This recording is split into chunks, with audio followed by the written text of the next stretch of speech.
அர்த்தத்தை விட்டு புட்டா அதுக்கு ஒரு பாவம் இல்ல. பழகின பாஷையில படிப்பது பாவம் இல்ல. என்னமோ ராகம் என்னென்னமோ தாளம் தலைய ஆட்டும் புரியாத கூட்டம் எல்லாமே சங்கீதந்தான்.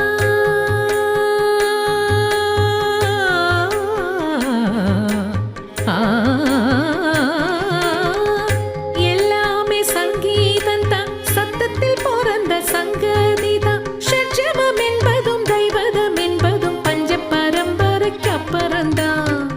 பாடறியே படிப்பறியே பள்ளிக்கூடந்தானறியே ஏடறியே எழுத்தறியே